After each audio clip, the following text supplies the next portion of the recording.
am not sitting next to someone who clearly doesn't belong here. That ticket must be fraudulent." Vanessa Mitchell's venomous words sliced through the first-class cabin like shattered glass, deliberately loud enough for every passenger to hear. Her manicured finger pointed accusingly at Gabrielle Kennedy, who stood calmly in the aisle beside seat 1A, her assigned seat. "Mom, this is my designated seat." 1A. Gabrielle replied, her voice measured and even. She held up her boarding pass, the premium cardstock unmistakable. Vanessa's eyes narrowed, her lips curling into a smirk that dripped with contempt. "Don't lie to me. I know a scammer when I see one." Her voice climbed higher, ensuring maximum audience. "You probably printed that fake ticket at home thinking you could steal from people who work for what they have." Gabrielle remained perfectly still, her leather briefcase steady in her grip despite the public assault on her dignity. The monogrammed gold initials GK caught the light as she maintained her composure. "Everyone see this?" Vanessa announced to the cabin fraud, "happening right before your eyes. Someone call security before she tries something else." The irony hung in the air, thick and unacknowledged. Vanessa Mitchell was shrieking at the woman who built this airline from nothing. The woman whose vision, determination, and 14 years of relentless work had created every detail of this aircraft, down to the very seat Vanessa now claimed as her exclusive domain. Have you ever watched someone's prejudice transform into their own undoing? Have you witnessed the precise moment when assumptions collapse, leaving nothing but the hollow echo of misplaced certainty? 3 hours earlier, a black sedan had glided to a stop at Denver International Airport's departures curb. The morning sun caught the polished surfaces of the terminal as travelers hurried past with rolling luggage and steaming coffee cups in the crisp mountain air. No one paid particular attention to the woman who stepped onto the sidewalk, and that's exactly how Gabrielle Kennedy preferred it on days like today. The black sedan pulled smoothly to the curb at Denver International Airport's departure level. Morning sunlight glinted off the terminal's distinctive white peaks as Gabrielle Kennedy stepped onto the sidewalk. Her navy business suit contrasted against the bright Colorado day, immaculate despite the early hour. The leather briefcase in her hand caught the light gold monogrammed initials GK briefly flashing as she moved with purpose toward the sliding glass doors. Her movements flowed with quiet confidence, every step deliberate, assured belonging. This wasn't just another airport to Gabrielle. This was the physical manifestation of her vision, the starting point of her journey. "Good morning, Miss Kennedy," whispered a young baggage handler who recognized her. She smiled and nodded warmly but continued walking. Today wasn't about being the CEO. It was about experiencing her airline as her passengers did.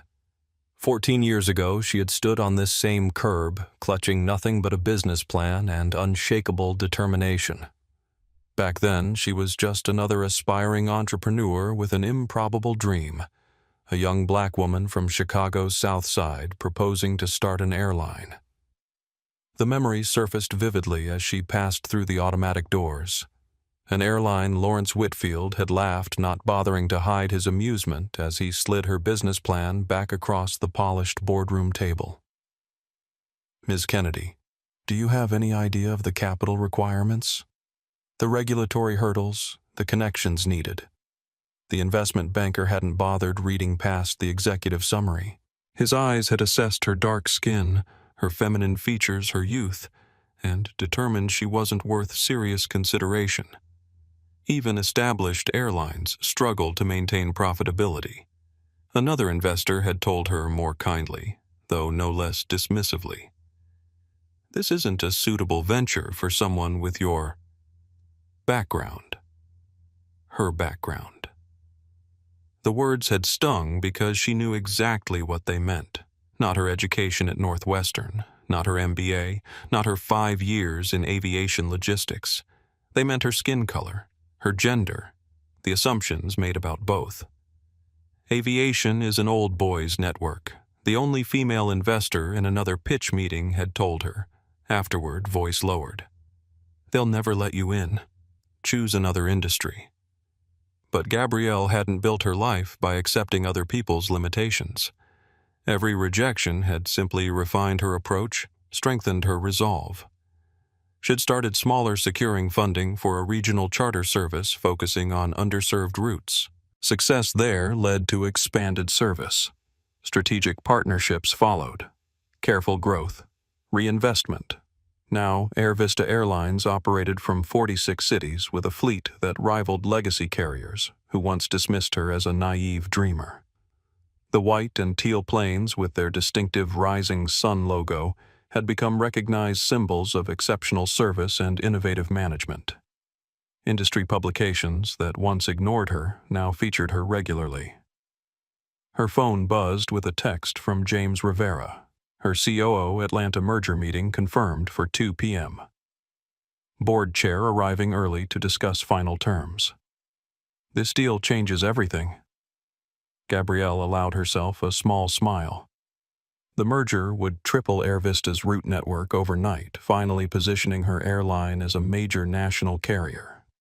More importantly, it validated every person who believed in her vision when others saw only impossible dreams. Near gate B7, Gabrielle noticed an elderly man studying the departure screens with evident confusion, his weathered face creased with concern. Without hesitation, she approached him. "Excuse me, sir. Can I help you find your gate?" The man's face brightened with relief. "Oh, thank you, dear. I'm looking for the flight to Albuquerque, but these signs are so confusing. That would be gate C15. It's in the next concourse. Would you like me to show you the way if it's not too much trouble?" My eyes aren't what they used to be. Gabrielle personally escorted him to the correct terminal, ignoring curious glances from other travelers who occasionally recognized her. This hands-on approach had built Air Vista's reputation. A CEO who remembered that airlines exist to serve people, not just generate profits. "Have a wonderful flight, Mr. Thompson," she said, noting his name from his boarding pass as they reached his gate.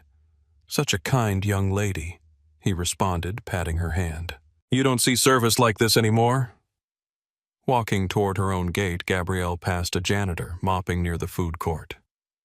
"Good morning, Carlos. How did Eliana's science competition go?"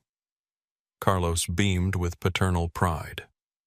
"She won first place Ms. Kennedy full scholarship to the summer program at Colorado State." "That's wonderful. Tell her I'm proud of her. And remind her our internship program will be waiting when she graduates." These connections mattered to Gabrielle. She'd learned every employee's name during Air Vista's early days when the entire company fit in a single office suite. Growth hadn't changed her belief that success means lifting others alongside you. Her own rise from rejection to industry leadership had taught her that genuine connection was not just good humanity, it was good business.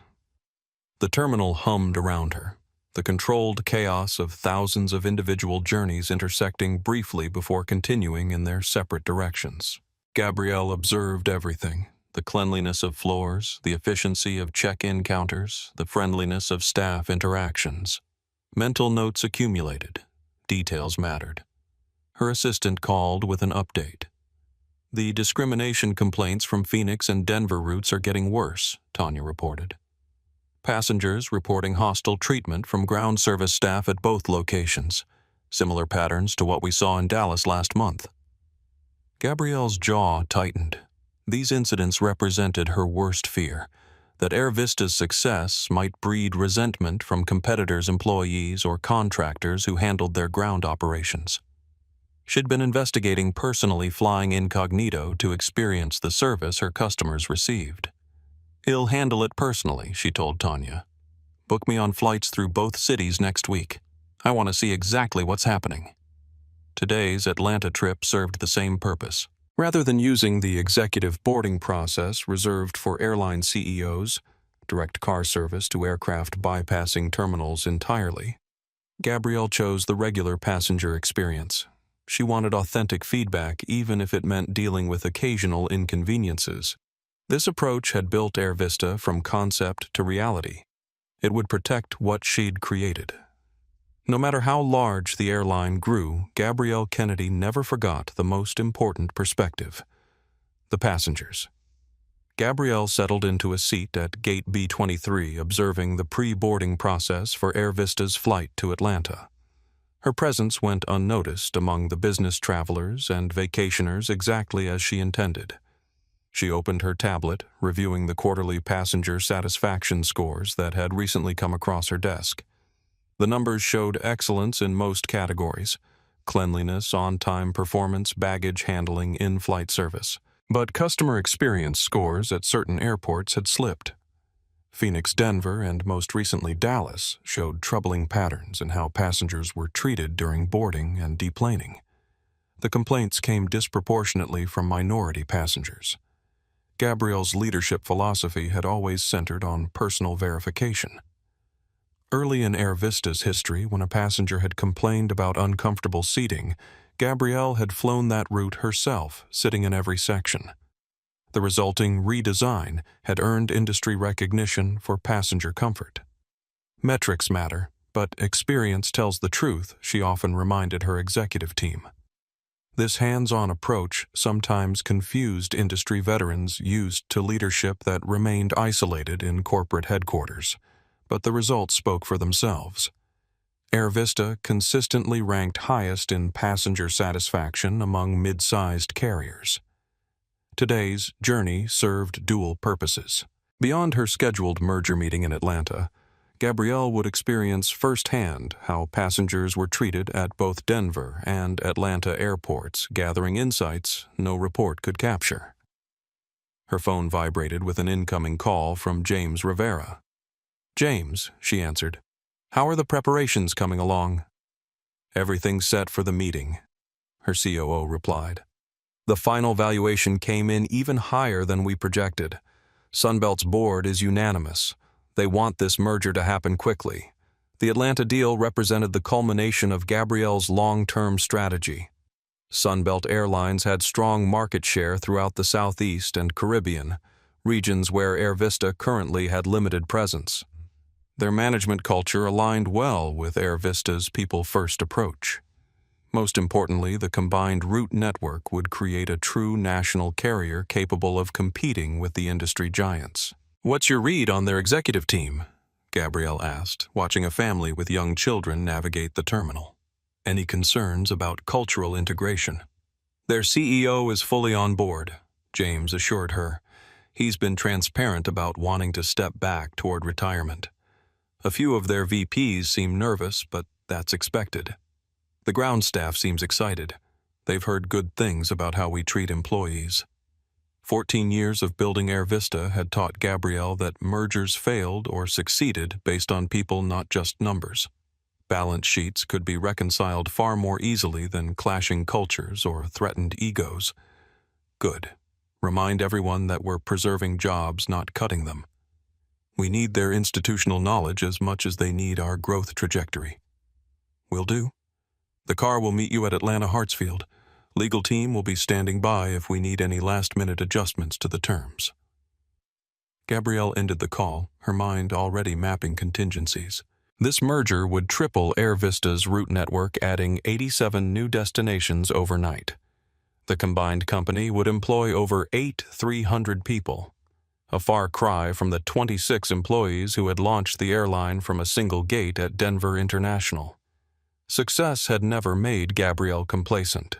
She remembered too vividly the early struggles, the skepticism, the closed doors. Even now, with Air Vista's demonstrated success, she occasionally encountered the raised eyebrows, the surprised tone when meeting new industry contacts who hadn't expected the founder and CEO to be a black woman. Her phone rang again. This time it was Tanya Rodriguez, her executive assistant. "Ms. Kennedy, I've finalized your return arrangements for tomorrow evening." The executive team asked again why you're flying commercial instead of taking the company jet. Gabrielle smiled. "Tell them what I always say, that you can't understand the customer experience if you don't have the customer experience," Tanya recited. "I did. They still think it's unnecessary with such a critical meeting on the schedule." "That's exactly when it's most necessary," Gabrielle replied. Success makes it easy to become isolated. I never want to lose touch with what our passengers experience. I've booked you through Phoenix on the return as you requested. Regular boarding economy class. The team there won't know you're coming. Perfect. Any updates on the Dallas situation? The investigation is ongoing. Initial reports suggest the contracted ground staff supervisor has been making boarding difficult for certain passengers. We're gathering more evidence before confronting the contractor. Gabrielle frowned. Accelerate that timeline. I want this resolved before it escalates further. If necessary, bring those operations in-house. As Gabrielle ended the call, her attention was drawn to a commotion near the customer service desk. A woman in designer clothing stood berating a gate agent, her voice carrying across the waiting area. This is absolutely unacceptable. Do you have any idea who I am? I should be pre-boarded immediately. The woman's cream-colored suit probably cost more than most people's monthly rent. Her jewelry glinted under the terminal lights. Tasteful, but expensive. Her blonde hair was professionally styled, her makeup flawless. Everything about her projected wealth and entitlement. The gate agent maintained professional composure. I understand your frustration, Mom, but pre-boarding is reserved for passengers with disabilities and those needing special assistance. First class will begin boarding momentarily. I have spent over $30,000 with airlines this quarter alone. I'm not accustomed to waiting with everyone else. The woman's voice projected deliberately, ensuring others heard her importance. This is precisely why I prefer private aviation. The service standards in commercial flights have become abysmal. Gabrielle observed quietly, noting how her gate agent handled the situation. The woman, Vanessa Mitchell Gabrielle would later learn, continued her performance, clearly playing to the audience of waiting passengers. He'll be speaking directly to your management about this treatment. My company handles ground operations for half the airlines in this country. We can influence passenger volumes significantly. The implied threat hung in the air, but the gate agent remained unfazed. I apologize for any inconvenience, but our boarding procedures apply to all passengers. First class will begin boarding in approximately 2 minutes. Vanessa huffed dramatically and turned away, her eyes scanning the gate area as if seeking allies in her indignation. Her gaze briefly passed over Gabrielle, dismissing her without recognition or interest. Gabrielle made a mental note to commend the gate agent later for maintaining professional standards despite pressure. This was exactly the kind of real-time observation that reports and metrics couldn't capture, the human element of airline operations that ultimately defined the passenger experience. Little did she know that this brief glimpse of Vanessa Mitchell was merely the prelude to a confrontation that would test everything Gabrielle had built. Air Vista Airlines Flight 447 with service to Atlanta is now ready for boarding. We invite our passengers needing special assistance and families with young children to board at this time. The boarding announcement crackled over the PA system as Gabrielle observed the process from her seat near the gate. She watched how the gate agents interacted with each passenger. The eye contact, the greeting, the efficiency of scanning boarding passes. She noted the cleanliness of the boarding area, the organization of the queuing system, the clarity of announcements. These details might seem insignificant to casual travelers, but Gabrielle knew they formed the foundation of the passenger experience.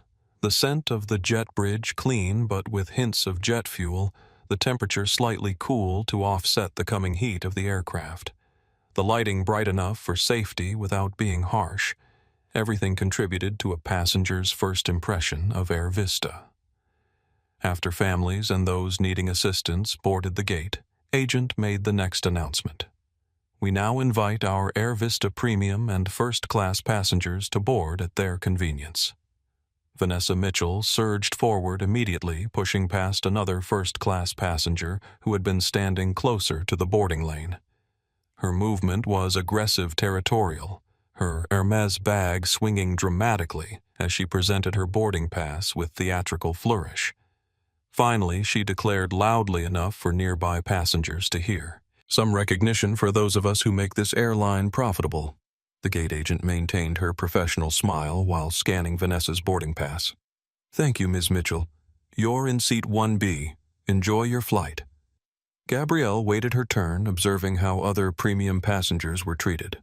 When she approached the podium, the same gate agent greeted her with identical professionalism. No recognition, exactly as Gabrielle preferred when traveling incognito. "Good morning. Boarding pass, please." Gabrielle presented her mobile boarding pass. The scanner beeped confirmation. "Thank you, Miss Kennedy. You're in seat 1A. Enjoy your flight to Atlanta." As Gabrielle moved toward the jet bridge, she noticed Vanessa's head whip around at the sound of another first-class passenger boarding right behind her. Vanessa paused deliberately, creating a bottleneck in the jet bridge entrance. "Are you sure you're in the right boarding group?" Vanessa asked with saccharine sweetness. Her voice pitched loud enough for nearby passengers to hear. "Economy boarding hasn't started yet." Gabrielle met Vanessa's gaze calmly. "I have a first-class seat, thank you." Vanessa's eyes narrowed as she examined Gabrielle from head to toe, taking in the professional attire and confident demeanor with obvious skepticism. "Well, I suppose anything's possible these days. Airlines have certainly lowered their standards." The implication hung in the air, thick and unmistakable. Vanessa hadn't explicitly mentioned race, but the subtext was clear to everyone within earshot. A few passengers exchanged uncomfortable glances. The gate agent's smile tightened almost imperceptibly.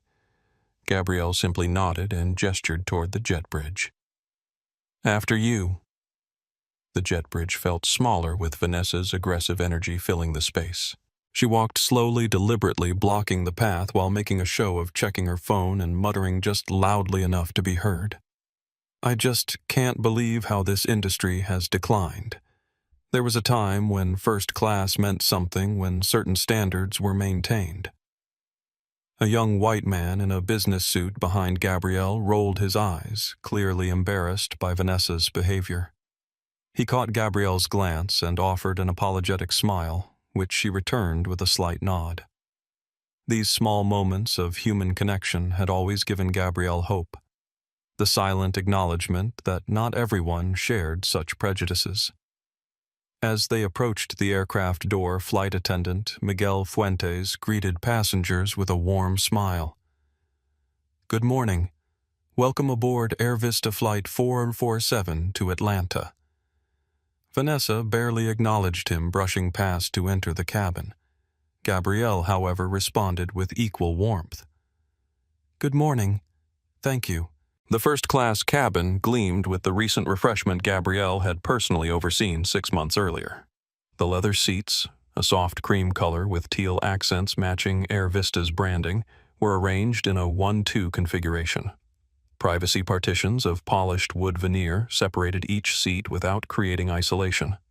The overall effect was one of openness combined with exclusivity. Vanessa had already reached row 1 and was arranging her belongings in the overhead compartment with exaggerated care. Her seat 1B was directly adjacent to Gabrielle's assigned seat 1A. As Gabrielle approached, Vanessa's body language shifted subtly. A stiffening of her shoulders, a slight angling of her body to take up more space. The message was clear: this was her territory, and intruders weren't welcome.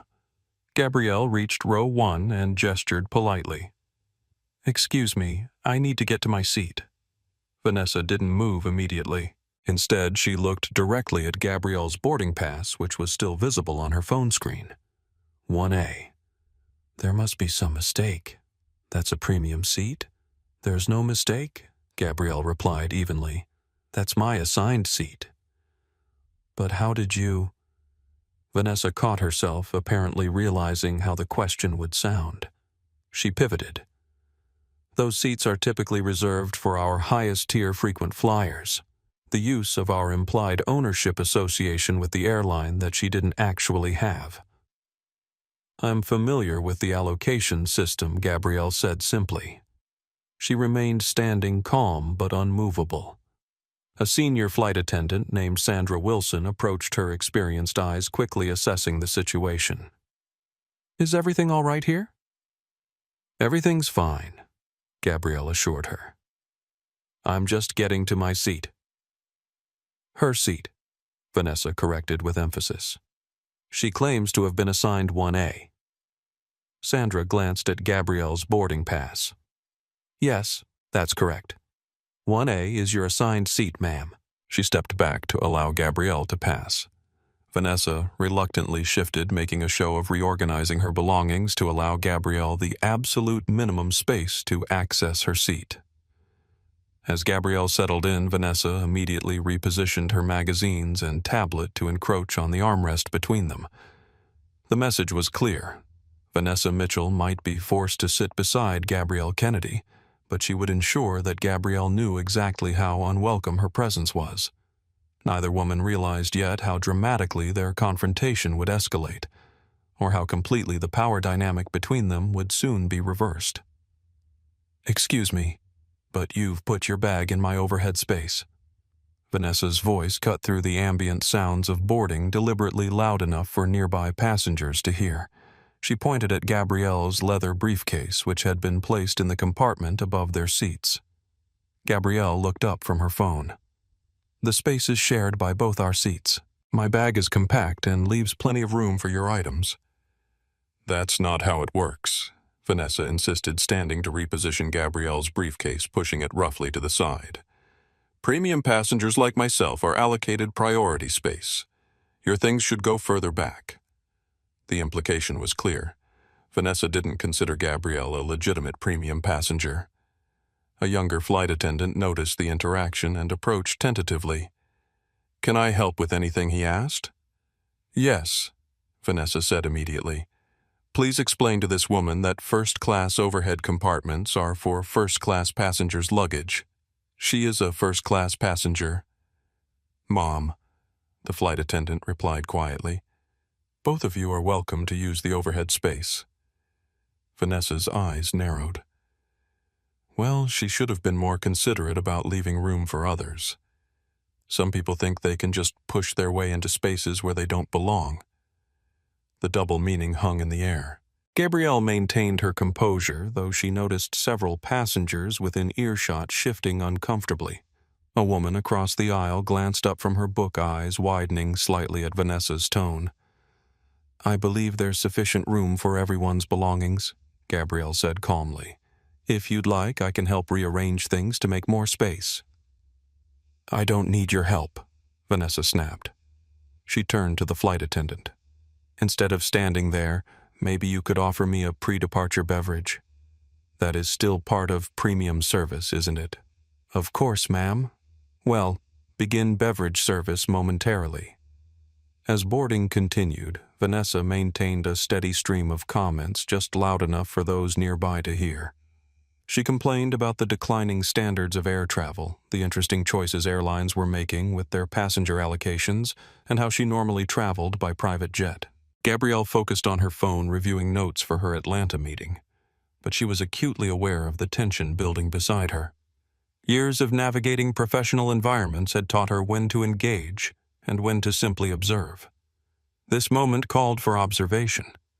Miguel Fuentes, the head flight attendant, began the premium cabin beverage service. "Good morning. Would either of you care for a pre-departure beverage? We have champagne orange juice or water available." "Champagne, obviously," Vanessa replied without looking up from her magazine. "Proper champagne, not Prosecco. I can tell the difference." "And for you, Mom?" Miguel asked Gabrielle. "Water would be perfect, thank you." Vanessa made a small dismissive sound. "Water. How exciting."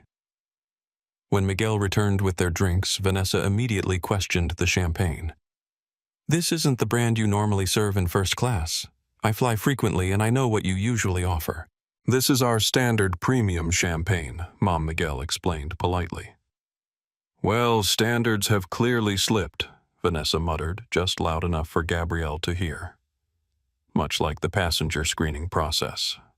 As the final boarding announcements were made, a young black woman named Jordan Lewis settled into seat 2A, directly behind Gabrielle. Jordan was in her mid-20s, dressed in a smart business casual outfit, likely traveling for work. She smiled briefly at Gabrielle as she took her seat, a small gesture of acknowledgement.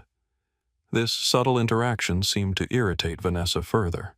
She shifted in her seat, creating more distance between herself and Gabrielle, then raised her voice again. "Excuse me, flight attendant. Could you check if there are any other available seats in first class? Perhaps next to someone more compatible with my usual travel experience?" Miguel's professional demeanor remained intact, though his eyes betrayed a hint of discomfort. "I'm sorry, Mom, but our first-class cabin is fully booked today. Everyone has assigned seating." "I see." Vanessa's gaze slid toward Gabrielle, then back to Miguel. "And there's no way to verify if everyone in this section has legitimate first-class tickets." The implication was unmistakable. Jordan, who could clearly hear the conversation from her seat, looked up sharply. Other passengers exchanged glances. "All passengers in this cabin have valid first-class boarding passes," Mom Miguel replied firmly. "In my experience," Vanessa pressed on, "sometimes mistakes happen with seat allocations, or boarding passes can be manipulated." Gabrielle finally turned to face Vanessa directly. "Is there a specific concern you'd like to address with me directly?" Vanessa seemed momentarily taken aback by the direct confrontation. She recovered quickly, her voice taking on a faux concerned tone. "I'm simply ensuring that everyone is in their proper place. First class has certain standards that should be maintained, and you believe I don't meet those standards." Gabrielle's question was calm but direct. I didn't say that Vanessa replied, though her expression said otherwise. "But it is unusual to see someone like you in seat 1A. Those are typically reserved for frequent business travelers." "Someone like me," Gabrielle repeated, letting the phrase hang in the air. A few rows back, a passenger had begun recording the interaction discreetly with his phone. Jordan, behind them, had also taken out her phone, angling it to capture what was happening. Vanessa's voice took on a defensive edge. "Don't put words in my mouth. I simply mean someone who doesn't appear to be a regular premium traveler. Your water order, your casual attire. These aren't typical of first-class passengers." "I see," Gabrielle said. "And you've determined this based on what evidence exactly?" Experience Vanessa shot back. "I work with Ground Operations Solutions. We handle operations for multiple major airlines. I know it belongs in first class." "Interesting." Gabrielle turned slightly toward the window, a clear indication she considered the conversation finished. This dismissal seemed to infuriate Vanessa more than any argument could have. As the safety demonstration began, she leaned toward Gabrielle and lowered her voice to a harsh whisper. "I don't know how you got this seat. Upgrade, standby, whatever. But people like you are ruining the premium experience for legitimate business travelers who actually pay for these seats." Jordan, who could clearly hear every word, inhaled sharply. The passenger recording from a few rows back adjusted his angle to better capture the escalating situation. Miguel, passing by to check that seats were in upright positions for takeoff, paused as he noticed the tension. "Is everything all right here?" "Actually, no," Vanessa said loudly. "I'd like to speak to the captain before we take off.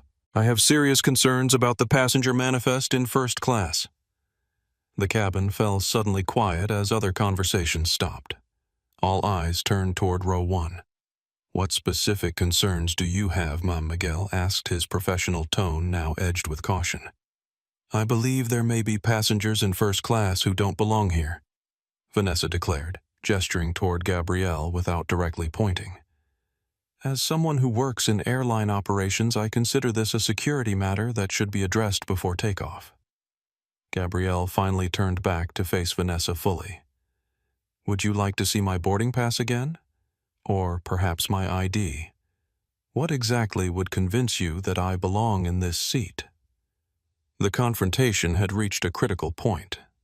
Miguel glanced between the two women, clearly trying to determine the best approach to defuse the situation without causing further disruption.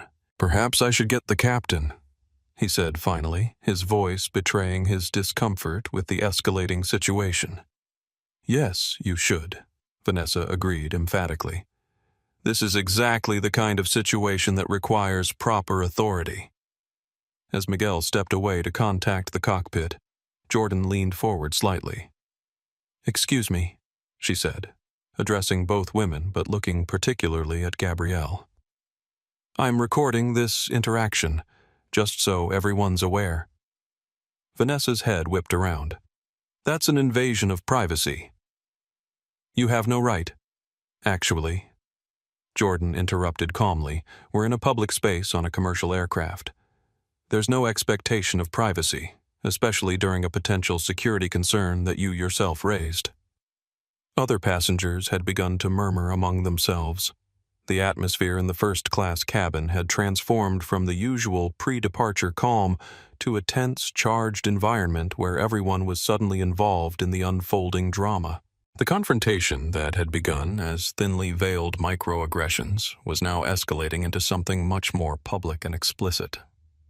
And as the captain was being summoned, no one, not Vanessa Mitchell with her supposed industry connections, not the uncomfortable passengers witnessing the exchange, not even the flight crew trying to maintain order, realized that they were participating in a moment that would soon transform Air Vista Airlines forever. "This delay is completely unnecessary," Vanessa declared, checking her watch with exaggerated impatience. "My company handles ground operations for half the airlines at major hubs. One phone call from me can create serious problems for this carrier." The threat hung in the air as Miguel returned from communicating with the cockpit. His expression remained professionally neutral, but tension showed around his eyes. "The captain has been informed of the situation," he said, "is asking if there's a specific security concern or if this is a seating preference issue." "Both," Vanessa insisted. "I have reason to believe some passengers may have obtained first-class access inappropriately. As someone who works in airline security-adjacent operations, I consider this a potential protocol breach." Gabrielle observed this performance with practiced calm, though internally she was calculating the impact of this disruption on the flight schedule and the discomfort of her other passengers. Years of facing similar assumptions had prepared her for moments like this. Moments when her presence in spaces of privilege was questioned simply because of her appearance. She could end this immediately by revealing her identity. A simple introduction, Gabrielle Kennedy, CEO of Air Vista Airlines, would transform the entire dynamic. But experience had taught her the value of these unfiltered moments. They revealed truths about her airline's operations that would otherwise remain hidden behind the deference her title normally commanded. Jordan Lewis continued recording discreetly from seat 2A, her phone capturing the escalating confrontation. Other passengers watched with expressions ranging from discomfort to outright disapproval of Vanessa's behavior. Ms. Mitchell-Miguel said, his voice low but firm, "Could you clarify what specific evidence suggests improper access to first class?" "All passengers have been verified at the gate." "Look at her," Vanessa hissed, not bothering to lower her voice.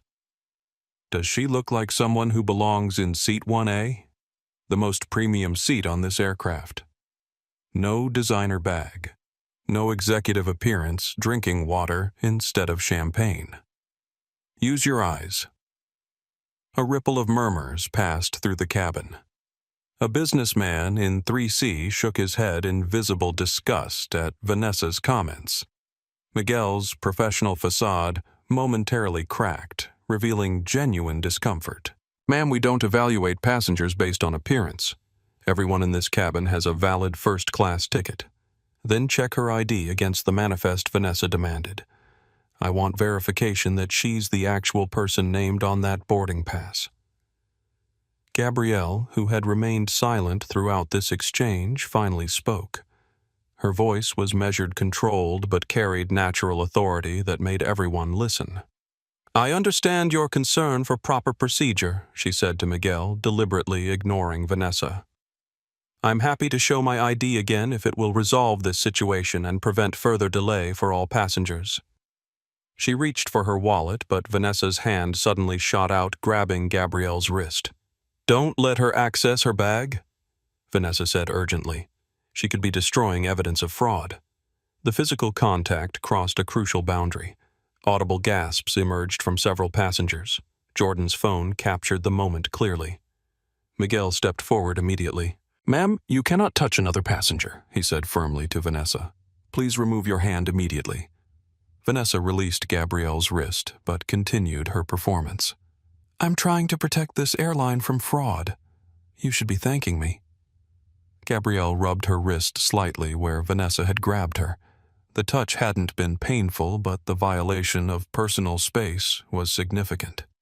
She maintained her composure, even as her mind calculated the growing operational impact of this delay. Every minute the aircraft remained at the gate affected connection times, crew hours, and subsequent flights. Perhaps we should continue this conversation with the captain, she suggested calmly. That would be the proper protocol. I agree, Vanessa said triumphantly, misinterpreting Gabrielle's suggestion as capitulation. Miguel nodded and stepped away to communicate with the cockpit again. In his absence, the tension in the cabin intensified. Passengers exchanged glances, some looking away uncomfortably, others watching with undisguised interest. A middle-aged Hispanic woman in seat 3A leaned forward. Excuse me, she said, addressing Vanessa directly. I'm Lucia Hernandez, an attorney. What you're doing could potentially be construed as harassment based on racial profiling. I'd strongly advise you to reconsider your approach. Vanessa's face flushed with anger. How dare you? This has nothing to do with race. This is about maintaining standards and security protocols. Then perhaps you could explain what specific standards you're referring to, Lucia pressed. Because from where I am sitting, you've targeted this woman solely based on her appearance. Other passengers began to murmur in agreement. The social dynamics of the cabin were shifting, with more people openly disapproving of Vanessa's behavior. Sensing her position weakening, Vanessa changed tactics. You don't understand. I work with airlines. I know their processes. Something isn't right here, and I'm trying to protect everyone's safety. By physically grabbing another passenger, Jordan interjected from behind. That doesn't seem very professional for someone in airline operations. Vanessa turned, her expression darkening when she realized Jordan was still recording. Stop filming me immediately. That's a violation of my privacy rights. Actually, a male passenger called from across the aisle. She's right. There's no expectation of privacy on a commercial flight, especially during a conflict you initiated. The mounting social pressure seemed to intensify Vanessa's determination. She turned back to Gabrielle, who had maintained her composed silence throughout the exchange. You haven't said much in your own defense. Vanessa noted her voice taking on a triumphant edge. Is that because you know I'm right? That you've somehow manipulated your way into a seat you didn't properly pay for? Gabrielle met her gaze directly. I haven't defended myself because there's nothing to defend. I have a valid ticket for seat 1A. Your assumptions about who belongs in this seat say more about you than about me. The simple dignity of this response seemed to land heavily with other passengers, several of whom nodded in agreement. Miguel returned accompanied by Captain Thomas Bennett. The captain, a tall white man in his 50s with graying temples and a composed demeanor, surveyed the situation with experienced eyes. Good morning, he said, addressing both women but focusing primarily on Vanessa, whom Miguel had identified as the instigator. I understand there's a concern about seating arrangements? Yes, Vanessa began, immediately straightening her posture to project authority. As I explained to your flight attendant, I have reason to believe there may be improper access to first class. As someone who works closely with airline operations, I consider this a security matter that should be addressed before takeoff. Captain Bennett nodded professionally. I appreciate your concern for security. Could you elaborate on the specific evidence that prompted this concern? Vanessa hesitated, suddenly aware that explicitly stating her actual reasons might not reflect well on her. It's a matter of passenger verification. Some individuals don't match the typical profile of first-class travelers, I see, the captain said carefully, and this concern is based on what specific observations, professional experience, Vanessa replied, her voice taking on a defensive edge. I can identify patterns and anomalies in passenger placement. Captain Bennett turned to Gabrielle. Ma'am, I apologize for the disruption. May I see your boarding pass? Gabrielle calmly displayed her mobile boarding pass. Seat 1A is assigned. The captain nodded. Everything appears to be in order. All passengers with valid tickets are entitled to their assigned seats regardless of appearance or travel preferences. But Vanessa began. Unless there's a specific safety concern you can articulate, Captain Bennett continued firmly, I must ask that we resolve this situation immediately. We're already delayed, and this is affecting our departure slot. Vanessa, sensing her authority being undermined, made a final, desperate attempt. Check her ID against the passenger manifest. I believe there may be identity fraud occurring. The captain's expression remained neutral, but his tone cooled noticeably. Mom, we verify identifications at security and at boarding. Unless you have specific evidence of wrongdoing, we cannot subject passengers to repeated identity checks based on personal suspicions. I'm trying to protect your airline, Vanessa insisted, her voice rising. My company could terminate our contract with you over security protocol failures like this. The implied threat caused Miguel to exchange a concerned glance with the captain. Ground Operations Solutions was indeed a significant contractor for many airlines, though not actually for Air Vista, which prided itself on maintaining in-house operations at most locations. This momentary hesitation was all Vanessa needed. She seized on their apparent uncertainty, her confidence surging back. Perhaps you'd prefer I call our mutual contacts at the Aviation Authority, she suggested with false sweetness. I'm sure they'd be very interested in how passenger verification is being handled here. The dramatic escalation had transformed what began as thinly veiled prejudice into something much more dangerous. An explicit challenge that threatened to delay an entire aircraft and potentially damage Air Vista's reputation through false accusations. The moment had arrived for Gabrielle to make a critical decision: continue observing incognito and allow the situation to potentially spiral further, or reveal her identity and end the confrontation immediately. As she weighed her options, the aircraft door reopened. Sandra Wilson, the senior flight attendant who had briefly interacted with them earlier, stepped back into the cabin. Her eyes widened slightly as she took in the scene. The captain, Miguel, and the two women in row 1 surrounded by attentive passengers. When Sandra's gaze settled on Gabrielle, something shifted in her expression. A flash of recognition quickly masked by professional neutrality. She had worked for Air Vista for over a decade, since the early days when Gabrielle had personally hired the first flight crews. Sandra approached quietly, leaned toward Captain Bennett, and whispered something in his ear. The captain's expression changed immediately, surprise followed by careful recalibration of his entire demeanor. He straightened, looking at Gabrielle with new understanding, then back to Vanessa with an expression that had transformed from diplomatic neutrality to barely concealed disapproval. The dynamic in the cabin was about to change dramatically. Captain Bennett. I'm still waiting for a resolution to this situation, Vanessa declared, misinterpreting his momentary silence. Either verify this passenger's identity properly, or find her alternative seating. The captain's demeanor had shifted subtly but significantly after Sandra's whispered information. He glanced at Gabrielle with a new awareness before addressing Vanessa. Ms. Mitchell, all passengers have been properly verified through our standard protocols. Everyone is seated according to their valid boarding pass. That's not good enough, Vanessa insisted, her voice rising. As someone with extensive airline operations experience, I'm telling you that additional verification is necessary in suspicious circumstances. Captain Bennett maintained his professional tone, though his posture had straightened almost imperceptibly. What specific evidence of suspicious circumstances are you referring to beyond your personal impression of who belongs in first class? The directness of the question seemed to momentarily fluster Vanessa. It's a matter of pattern recognition based on industry experience. Something doesn't fit the passenger profile. Several passengers exchanged knowing glances, the subtext of Vanessa's objections becoming increasingly transparent. "I've been flying first class for 20 years. A gray-haired man in 2C commented loudly enough to be heard. "There is no profile except having a valid ticket." Vanessa flushed, but pressed on. "Look, I'm trying to help your airline maintain its standards. My company handles ground operations for multiple carriers.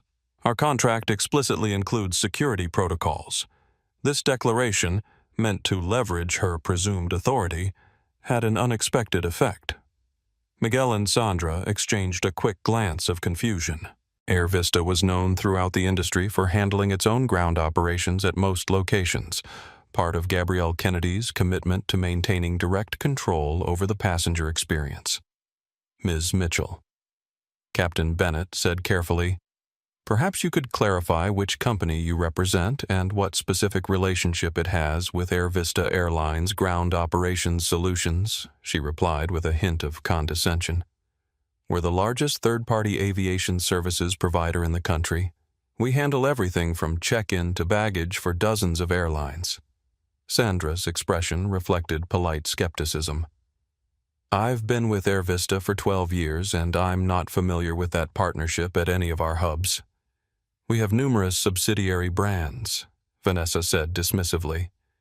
"You wouldn't necessarily know the corporate structure. The point is, I understand airline operations better than anyone on this aircraft, and I'm telling you there's a protocol issue that needs addressing." Captain Bennett cleared his throat. "Regardless of your professional background, Ms. Mitchell, we cannot delay this flight further without a legitimate safety concern. All passengers with valid boarding passes will remain in their assigned seats."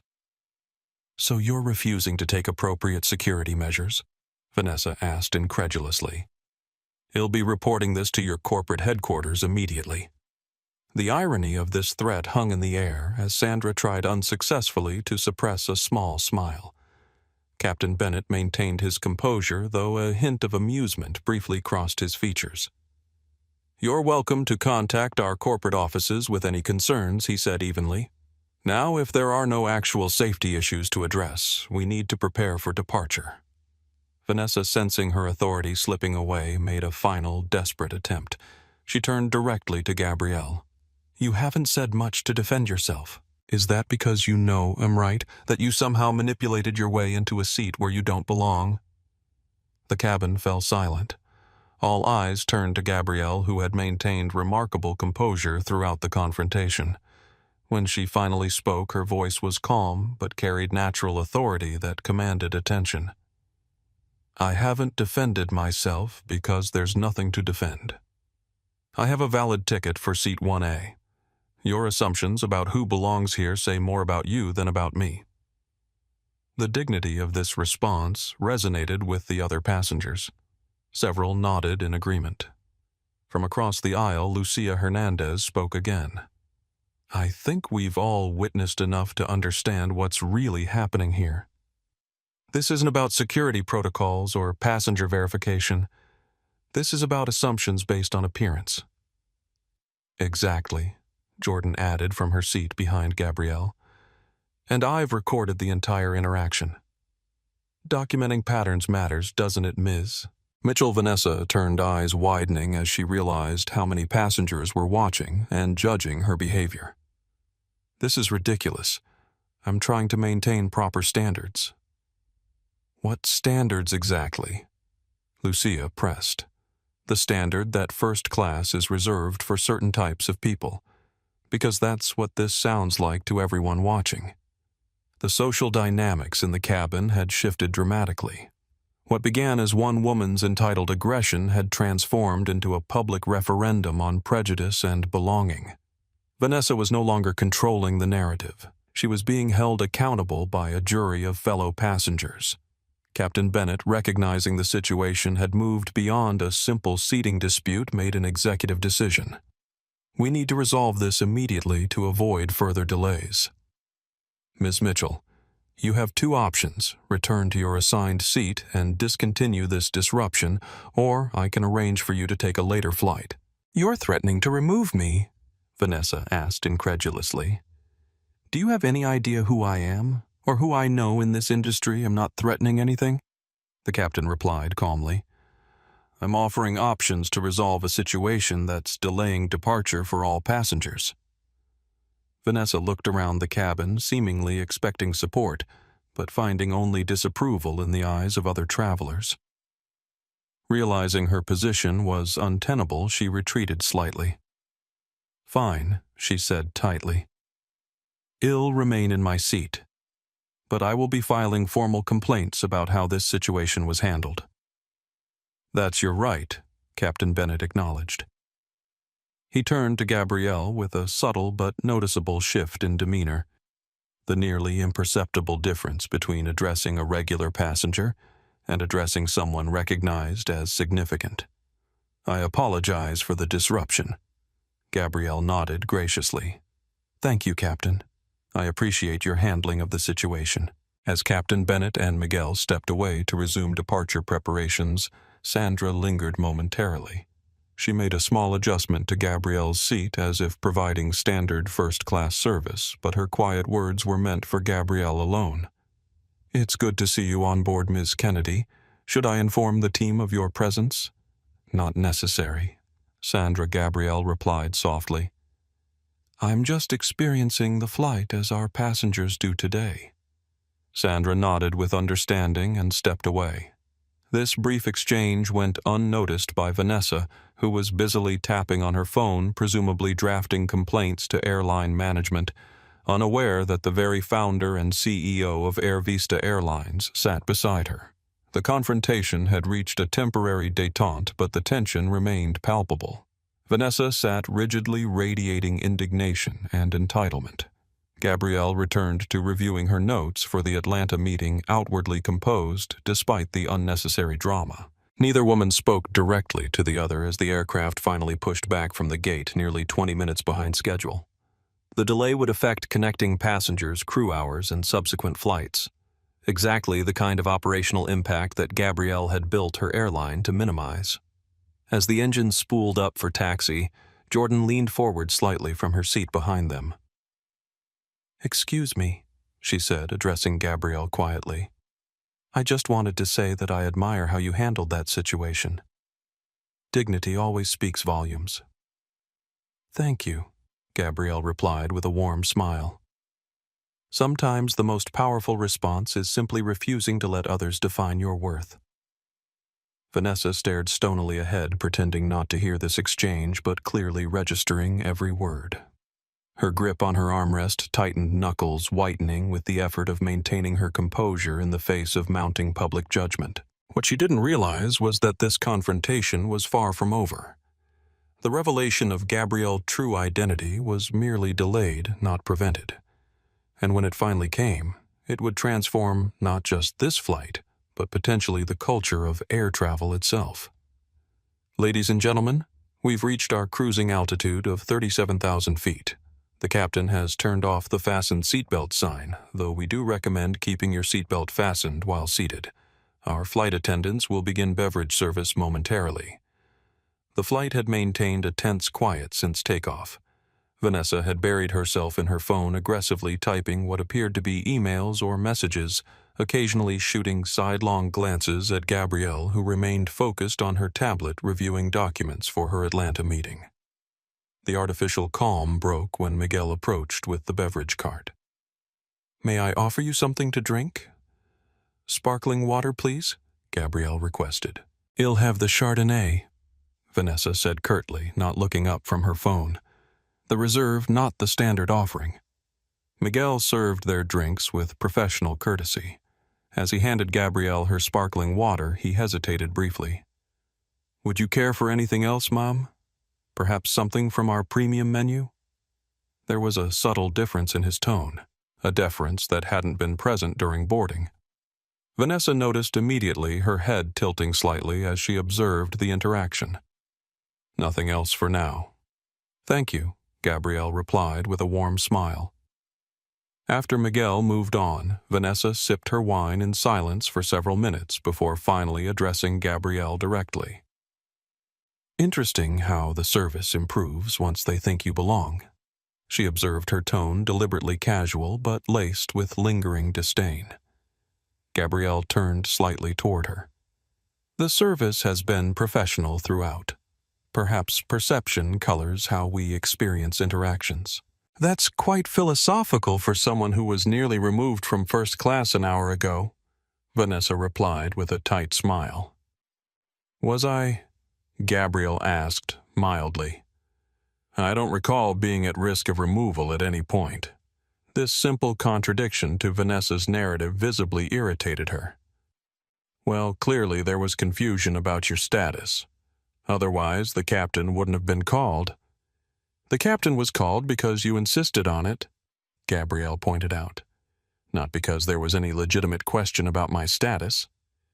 Vanessa's jaw tightened. She was unused to being directly challenged. "I've been in this industry for 20 years. I know when something doesn't fit the protocol." "Which protocol specifically?" Gabrielle asked, her voice remaining conversational. "I'd be interested to know which airline regulation addresses passenger appearance." A few rows back, Lucia Hernandez looked up from her book, clearly listening to the exchange. Jordan Lewis had her phone positioned discreetly, still recording. "Don't twist my words," Vanessa hissed, lowering her voice. "This isn't about appearance. It's about patterns and experience. First class has certain expectations." "I'm familiar with those expectations," Gabrielle replied calmly. "Comfort, service, space, none of which have anything to do with what passengers look like." "You're deliberately missing my point," Vanessa said, frustration evident in her tone. "I don't believe I am," Gabrielle countered. "Your point seems quite clear to everyone on this aircraft." The conversation paused as Sandra approached their row, ostensibly to check on their beverage needs but carrying a small folded note. She discreetly handed it to Gabrielle. "Pardon the interruption. I thought you might want this information before we land." Gabrielle unfolded the note and read it quickly.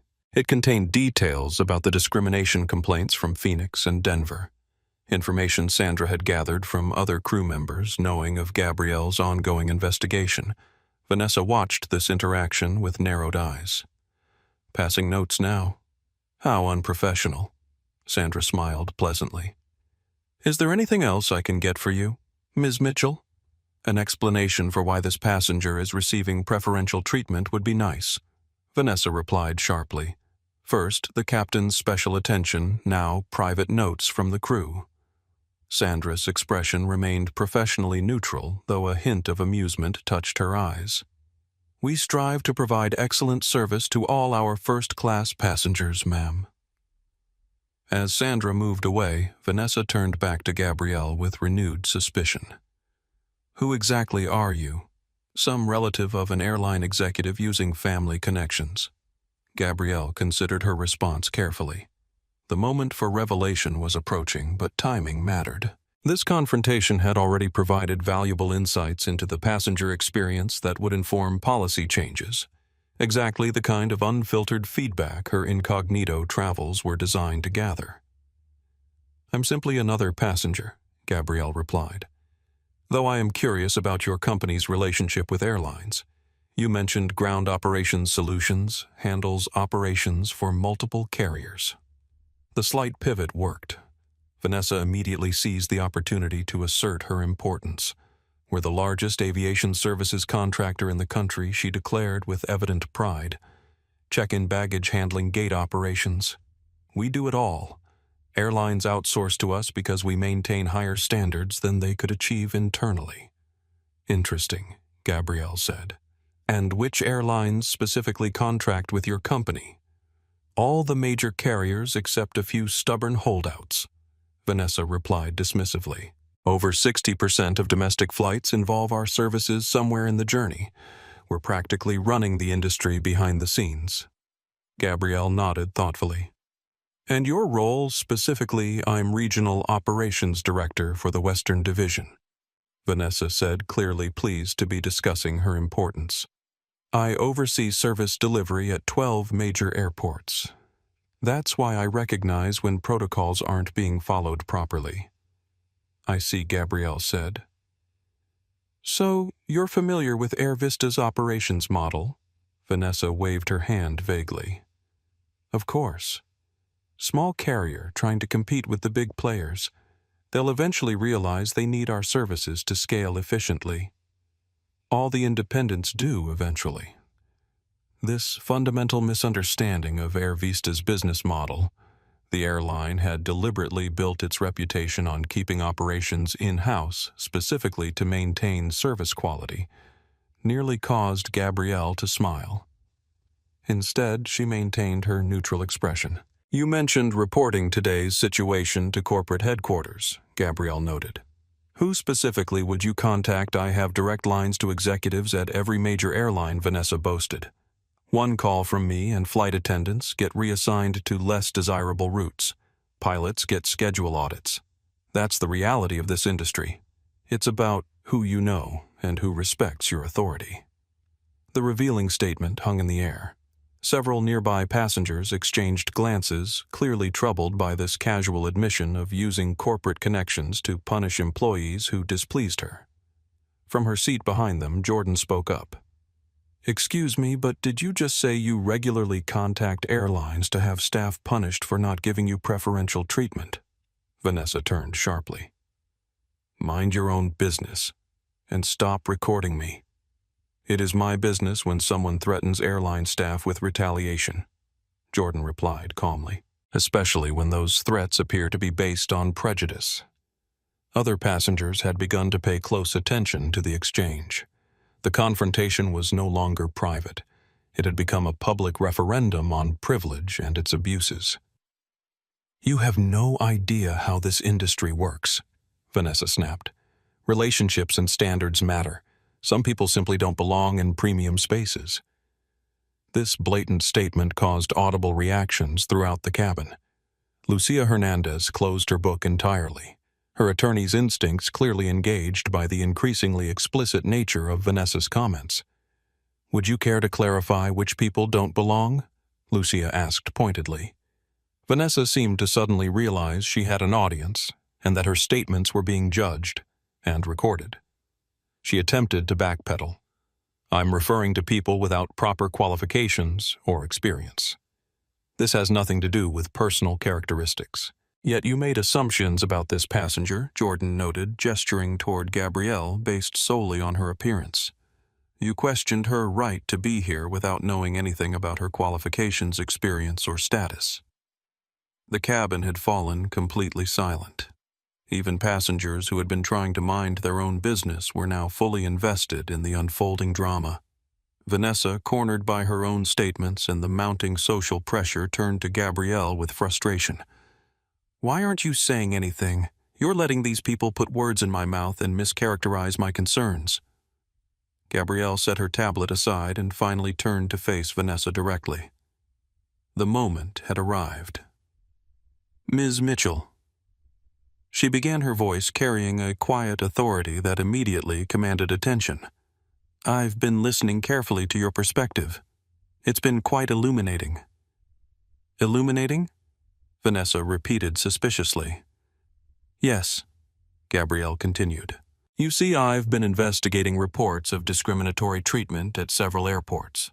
Today's experience has been unfortunately consistent with those reports. Vanessa's expression shifted from suspicion to confusion. Investigating? What are you talking about? Who exactly are you? Gabrielle extended her hand in a formal greeting. Gabrielle Kennedy, founder and CEO of Air Vista Airlines, the carrier you're currently flying with and the owner of this aircraft. The revelation landed like a thunderclap in the cabin. Vanessa's face drained of color so rapidly it was as if someone had pulled a plug. Her mouth opened but no words emerged. Jordan gasped audibly. Lucia Hernandez smiled with sudden understanding. Other passengers exchanged wide-eyed looks of shock and growing recognition. "You're... what?" Vanessa finally managed her voice barely above a whisper. "I'm the CEO of Air Vista," Gabrielle repeated calmly. "I regularly travel as a regular passenger to experience our service firsthand. Today has been particularly educational." Miguel, who had been approaching with the snack service, stopped in his tracks, his expression transforming to one of professional panic as he realized the CEO had been witnessing the entire confrontation without the crew's knowledge. "Ms. Kennedy," he stammered. "I had no idea." Gabrielle smiled reassuringly. "You handled the situation professionally, Miguel. That's exactly what I expect from our team." Vanessa remained frozen, the implications of her behavior suddenly crashing down on her. She had spent the past hour belittling, questioning, and attempting to intimidate the very person who controlled the airline. Someone with actual authority in the industry, not just assumed importance based on business connections. There must be some misunderstanding," Vanessa finally managed. Her voice strained. "There certainly was," Gabrielle agreed. "Though not about my right to be in seat 1A. The power dynamic had reversed completely. Vanessa Mitchell, who had been so certain of her authority and so comfortable wielding it against someone she deemed unworthy, now found herself exposed and vulnerable. "If you'll excuse me," Gabrielle said, rising from her seat. "I'd like to speak with our crew briefly." As she stepped into the aisle, several passengers spontaneously began to applaud. A quiet, respectful acknowledgement that spread throughout the cabin. Gabrielle nodded in gracious acknowledgement before moving toward the galley where the flight attendants had gathered, their expressions a mixture of shock and concern. Behind her, Vanessa Mitchell sat motionless, staring straight ahead as the full impact of her miscalculation continued to register. The woman she had tried to humiliate and remove from first class wasn't just any passenger. She was the visionary who had built the entire airline from nothing, designing every aspect of the experience, including the very seat Vanessa had tried to claim as her exclusive domain. The revelation had transformed not just the dynamic between two passengers, but the atmosphere of the entire cabin. As Gabrielle spoke quietly with her crew in the galley, the other passengers exchanged glances of amazement and satisfaction at witnessing such poetic justice unfold in real time. Complete silence enveloped the first-class cabin. Vanessa Mitchell sat perfectly still, her complexion ashen, her eyes fixed straight ahead as if hoping to disappear from the situation entirely. The wine glass she had been holding remained suspended halfway to her lips, her hand frozen in midair before she carefully set it down. The revelation of Gabrielle Kennedy's identity had struck with the force of a thunderbolt, leaving Vanessa visibly shaken. Her earlier confidence and entitlement had evaporated instantly, replaced by the dawning horror of recognition. She had spent the past hour attempting to humiliate, question, and remove the founder and CEO of the very airline she was flying. Around them, passengers exchanged glances of astonishment and barely concealed satisfaction. Jordan Lewis, still recording from seat 2A, leaned forward slightly. "Ms. Mitchell," she said quietly, "you mentioned something earlier about people knowing their place. It seems the universe has a sense of humor today." Vanessa didn't respond. She appeared incapable of speech, her mind visibly racing to process the catastrophic miscalculation she had made and its potential consequences. In the galley, Gabrielle spoke in hushed tones with her flight crew. Miguel Fuentes and Sandra Wilson stood with professional posture but evident apprehension, unsure whether their handling of the situation would be deemed appropriate. "I want to be clear," Gabrielle assured them. "You both managed a difficult situation professionally. That's exactly what I expect from our team." Relief washed over their faces. "Ms. Kennedy, if we had known you were on board," Miguel began, "then you would have treated me differently." Gabrielle completed his thought, "Which is precisely why I travel this way. I need to experience our service as our customers do." She glanced back toward the cabin. "This incident highlights issues we need to address. not just on this flight, but across our entire operation. The situation was uncomfortable for everyone, Sandra acknowledged. But you handled it with such dignity. Years of practice, Gabrielle replied with a hint of weariness that revealed the personal toll of such encounters. Unfortunately, this isn't the first time I've faced assumptions about where I belong. She straightened her shoulders, her momentary vulnerability replaced by purposeful energy. I'd like to address the passengers briefly. Then we can resume normal service. As Gabrielle returned to the cabin, conversations hushed. All eyes turned toward her expectant. Even Vanessa looked up, her expression a complex mixture of embarrassment, fear, and defensive anger.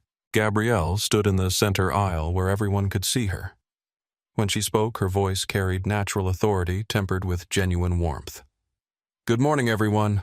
For those who may not have heard, I'm Gabrielle Kennedy, founder and CEO of Air Vista Airlines. First, I want to apologize for the disruption to your flight experience today. A passenger from the back called out, "You have nothing to apologize for, Ms. Kennedy." Gabrielle smiled appreciatively but continued. Air Vista was founded on a simple principle, that every passenger deserves dignity, respect, and exceptional service regardless of who they are or what they look like. Her gaze briefly met Vanessa's before continuing. Today's incident highlights why that mission remains so important. In our 14 years of operation, we've worked to build an airline where everyone belongs, where service is based on the ticket you hold, not assumptions about who should hold it. Passengers nodded in agreement. Some had taken out phones to record her impromptu address. I regularly travel as a regular passenger because it helps me understand your experience without the filter of special treatment. Today has been particularly educational. This last comment elicited knowing smiles throughout the cabin. I want to thank our flight crew for handling a challenging situation professionally. And I want to thank those of you who spoke up when you witnessed behavior inconsistent with the values we promote at Air Vista. Lucia Hernandez and Jordan Lewis both received appreciative nods from fellow passengers. When we land in Atlanta, our team will ensure everyone reaches their destinations as efficiently as possible, especially those who may have missed connections due to our delayed departure. Gabrielle's natural leadership presence transformed what could have been an uncomfortably voyeuristic moment into something more meaningful, a reaffirmation of values and accountability. Now, if you excuse me, I'll retake my seat so our wonderful crew can continue their service. Thank you for choosing Air Vista today. As Gabrielle returned to seat 1A, spontaneous applause erupted throughout the cabin. She acknowledged it with a gracious nod before sitting down beside Vanessa, who remained rigidly upright, staring straight ahead. Several minutes of tense silence passed between them before Vanessa finally spoke, her voice barely audible. "I didn't realize who you were." "That's rather the point," Gabrielle replied evenly. "No passenger should be treated differently based on who they are, or who they're perceived to be." Vanessa swallowed hard. "This is a misunderstanding. My concerns were about security protocols." "Not, Ms. Mitchell." Gabrielle interrupted gently. "We both know what your concerns were about. The question is, what happens next?" Fear flashed across Vanessa's face. "What do you mean actions have consequences?" Gabrielle said simply. "Especially in an industry built on relationships, as you pointed out earlier." The implication hung between them. Vanessa's earlier boasts about her connections and ability to punish airline staff now returned as a devastating irony. "You wouldn't," Vanessa began, then faltered, unsure what leverage she could possibly claim. "I wouldn't what?" Gabrielle asked. "Contact executives at your company. Inform them about how their regional operations director conducts herself. Share the videos that several passengers have recorded." Vanessa paled further. "That would be vindictive. One misunderstanding shouldn't define someone's entire career.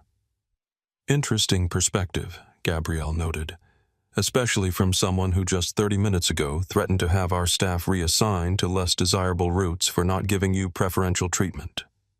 This reminder of her own words left Vanessa speechless once again. Miguel approached with the snack service. His professional demeanor remained intact, though he now addressed Gabrielle with the respect her position warranted. "Ms. Kennedy, would you care for something from our premium menu?" "Just the mixed nuts, thank you, Miguel." She turned to Vanessa. "And for you, Ms. Mitchell." Vanessa shook her head silently, her appetite apparently gone. As Miguel moved on, Gabrielle opened her tablet again, reviewing notes for her Atlanta meeting. She worked quietly, seemingly untroubled by the tension that still hung between them. Vanessa finally gathered enough composure to attempt damage control. "Ms. Kennedy, I hope we can resolve this situation professionally. My company values its industry relationships." "As do I," Gabrielle replied without looking up. "Which is why I take very seriously any threats to my staff's well-being or attempts to undermine the inclusive environment we've worked so hard to create. I never intended intentions matter less than impact," Gabrielle interrupted gently. "The impact of your behavior today was felt by everyone on this aircraft." The conversation paused as the captain's voice came over the intercom announcing their initial descent into Atlanta. Passengers began preparing for landing, though many still glanced occasionally toward the now infamous Row 1. Jordan leaned forward again. "Ms. Kennedy, I just wanted to say what an honor it is to meet you even under these circumstances. You're a huge inspiration to young black women like me pursuing business careers." Gabrielle turned with a genuine smile. "Thank you. That means a great deal to me. It's why representation matters in every industry. Would it be possible to speak with you briefly after we land? I'm actually studying aviation management at Howard University." "I'd be happy to," Gabrielle agreed. "Find me after deplaning." This exchange seemed to deepen Vanessa's discomfort. The reality of her miscalculation continued to unfold in layers. Not just embarrassment and potential professional consequences, but the recognition that she had attempted to belittle someone who served as a powerful role model for the next generation. As the aircraft began its final approach, the cabin settled into silence. Vanessa stared out the window, her reflection in the plexiglass showing an expression of mounting concern. Gabrielle reviewed her meeting notes with composed focus, seemingly untroubled by the lingering tension. The wheels touched down on the Atlanta runway with a gentle thud. As the aircraft taxied toward the terminal, passengers began gathering belongings and preparing to deplane. The normal post-landing bustle resumed, though the atmosphere in first class remained charged with unresolved emotion. When the seatbelt sign finally dinged off, Vanessa turned to Gabrielle with a final, desperate attempt at reconciliation. "Ms. Kennedy, I sincerely hope this unfortunate misunderstanding won't affect professional relationships moving forward. Perhaps we could discuss this privately." Gabrielle considered the request thoughtfully. "I believe in addressing problems rather than avoiding them. Ms. Mitchell, when behaviors harm people, acknowledging that harm is the first step toward meaningful change." "I understand," Vanessa replied, though her expression suggested otherwise. "What exactly are you planning to do about today's incident?" "That depends partly on you," Gabrielle said. "True accountability begins with honest recognition of impact, not just damage control." Before Vanessa could respond, the aircraft door opened and deplaning began. The confrontation that had dominated the flight had reached a temporary pause, but its repercussions were just beginning to unfold. As passengers filed toward the exit, many nodded respectfully to Gabrielle or offered brief words of support. The social verdict was clear. They had witnessed something significant, a moment when entitlement and prejudice had been met not with matching hostility, but with dignified strength and clear values. Vanessa Mitchell gathered her belongings with trembling hands, her earlier confidence replaced by palpable anxiety about what awaited her beyond the aircraft door. Gabrielle Kennedy remained seated, allowing other passengers to deplane first, a final demonstration of the consideration for others that had built her airline from concept to reality. The jet bridge hummed with activity as passengers disembarked. Gabrielle Kennedy stood near the aircraft door, speaking briefly with Captain Bennett and the flight crew. Despite the unplanned nature of her revealed identity, she maintained her characteristic poise and warm, professional demeanor. "I've contacted Atlanta operations," she informed them quietly. "They're arranging assistance for passengers with tight connections. Priority rebooking for anyone who missed their connecting flight." "Thank you, Ms. Kennedy," Captain Bennett replied. "I apologize again for how the situation was handled initially." "No apology necessary," she assured him. "You responded professionally with the information you had at the time." Vanessa Mitchell hovered uncertainly nearby, clutching her designer bag like a shield. Her earlier entitlement had evaporated, replaced by visible anxiety about the consequences awaiting her. She attempted to slip past unnoticed, but Gabrielle turned toward her.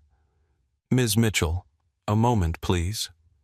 Vanessa froze her expression, suggesting she'd rather face almost any alternative than this conversation. "Ms. Kennedy, I really need to catch my connection." "This won't take long," Gabrielle replied with gentle firmness. She guided Vanessa slightly away from the deplaning passengers, creating a small pocket of privacy in the busy terminal. "I want to be clear about something," Gabrielle began. "What happened today wasn't simply a personal insult to me. It represents exactly the kind of experience that erodes dignity for countless travelers every day." Vanessa shifted uncomfortably. "As I said on the aircraft, there was a misunderstanding." "There was no misunderstanding." Gabrielle interrupted her tone, remaining even, but allowing no evasion. "You made explicit assumptions about who belongs in premium spaces based solely on appearance. You attempted to use your professional position to intimidate our staff. You threatened retribution against employees who didn't accommodate your demands. Each point landed like a gentle but unavoidable truth." Vanessa's gaze dropped to the floor. "Your behavior today would be unacceptable directed toward any passenger," Gabrielle continued. "The fact that it happened to be directed toward me simply means it can become a catalyst for necessary change." "What kind of change?" Vanessa asked cautiously. "He'll be contacting the CEO of Ground Operations Solutions personally this afternoon," Gabrielle stated. "Not to demand your termination as you might fear, but to discuss implementing comprehensive training protocols addressing exactly the behaviors witnessed today." This wasn't what Vanessa had expected. Her relief at avoiding immediate career destruction was tempered by uncertainty about what this alternative consequence might mean. Training protocols. Yes. Your company services multiple airlines and interacts with thousands of diverse passengers daily. The attitudes displayed today cause real harm when embedded in operational practices. Gabrielle's approach wasn't punitive in the way Vanessa had anticipated, but something potentially more transformative. This incident will serve as a case study, anonymized but detailed, for every employee in customer-facing positions. The impact of assumptions and microaggressions in travel environments, the business costs of alienating passengers, the human dignity at stake in every interaction. Vanessa's expression shifted between relief at escaping immediate termination and discomfort at becoming an instructional example. "I see," she managed. "Do you?" Gabrielle asked genuinely. "Because understanding the real impact of today's behavior is essential. This isn't about embarrassment or a momentary lapse in judgment. It's about patterns that affect real people every day." Around them, the terminal continued its constant flow of travelers. Business people rushing to connections, families navigating with children, solo travelers absorbed in their own journeys. Gabrielle gestured subtly toward this human landscape. Every person passing us has their own story, their own purpose, their own right to move through the world with dignity. When we create environments where some people are constantly questioned about their right to occupy certain spaces, we diminish the experience for everyone. This perspective, focusing on collective impact rather than personal revenge, seemed to finally penetrate Vanessa's defensive shell. Her shoulders dropped slightly as the first hint of genuine recognition crossed her features. "I never thought of it that way," she admitted quietly. "Few people do until they experience it personally," Gabrielle acknowledged. "Which is why education matters so much." Nearby, Jordan Lewis waited patiently, having remembered Gabrielle's offer to speak briefly after deplaning. Gabrielle noticed her and nodded in acknowledgement before turning back to Vanessa. "I need to prepare for my meeting, and you likely have a connection to make. But remember this moment, Ms. Mitchell. Not just the embarrassment of discovery, but the opportunity it presents to reconsider assumptions that may have gone unchallenged throughout your career." With that, Gabrielle extended her hand, a professional courtesy that visibly surprised Vanessa. After a moment's hesitation, Vanessa shook it briefly.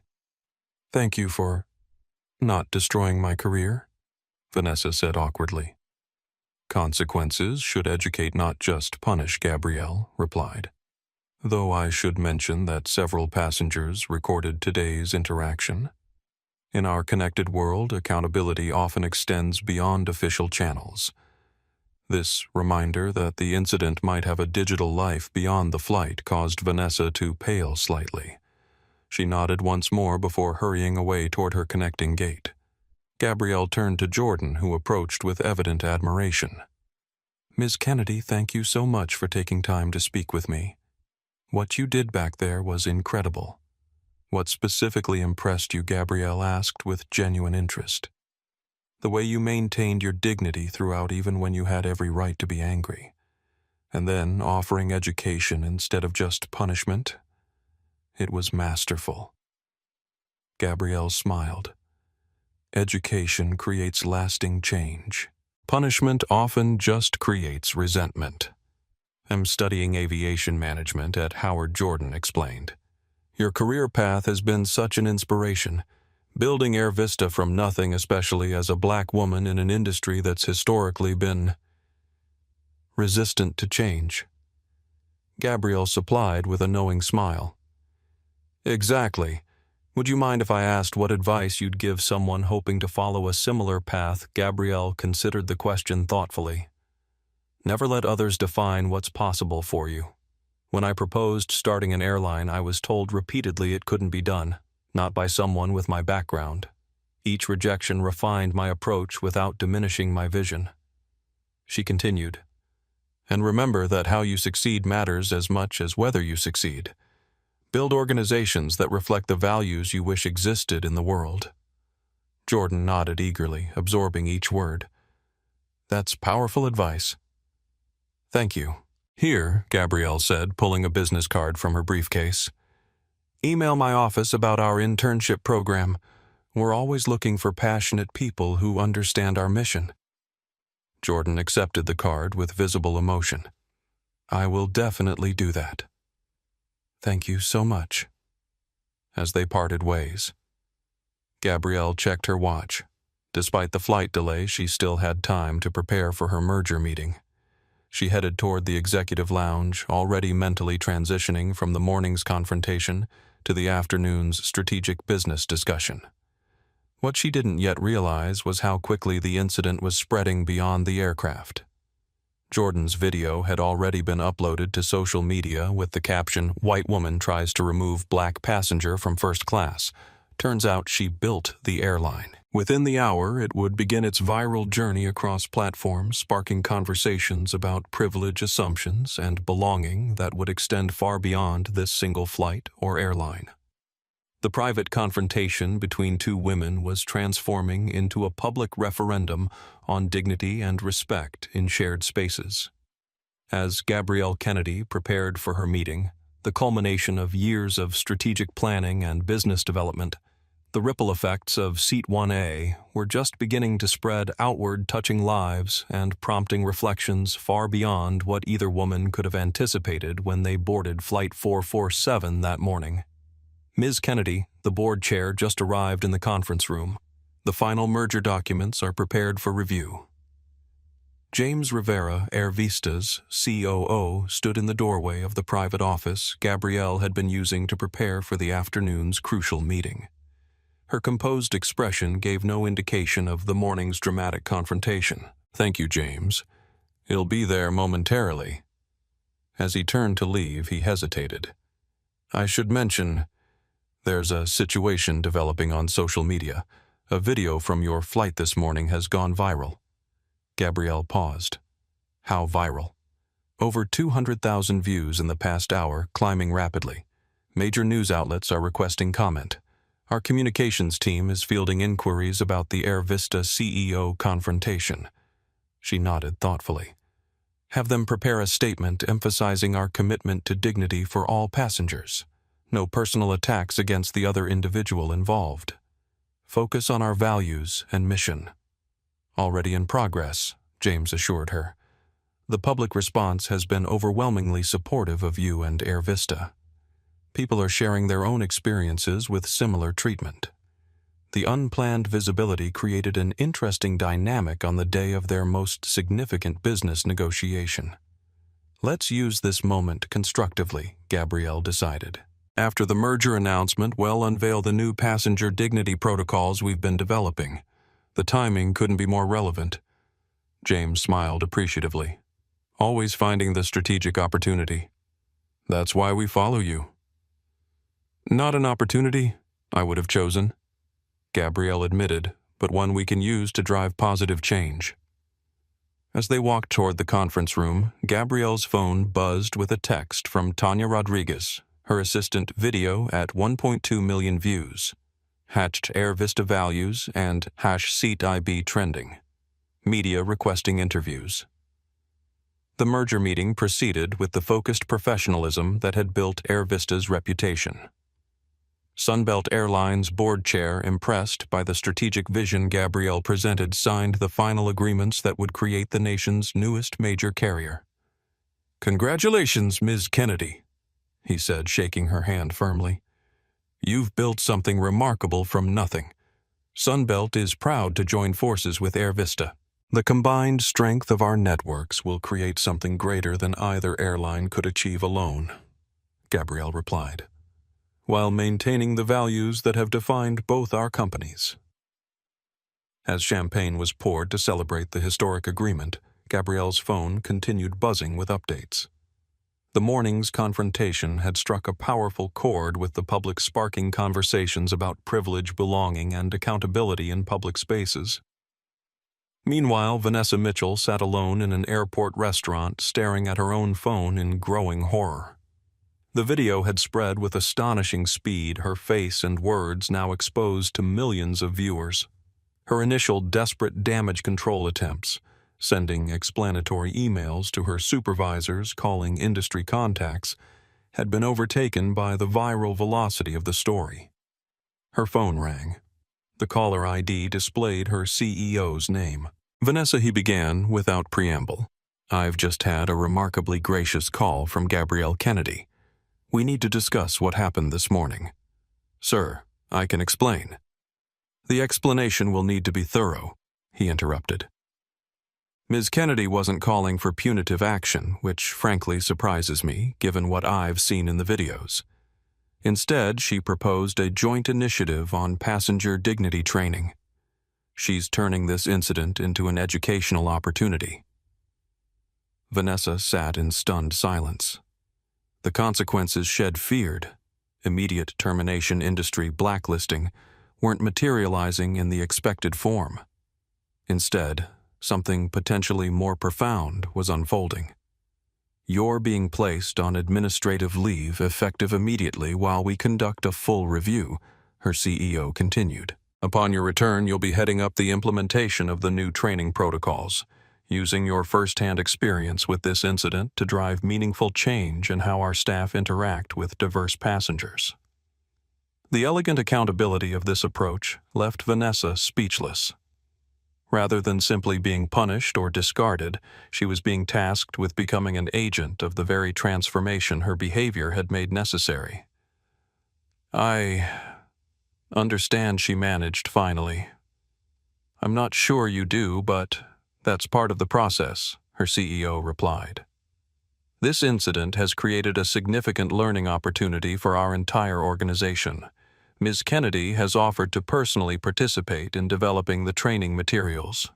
Your role will be to implement them across all our operations. After the call ended, Vanessa sat motionless, processing the unexpected direction her career had just taken.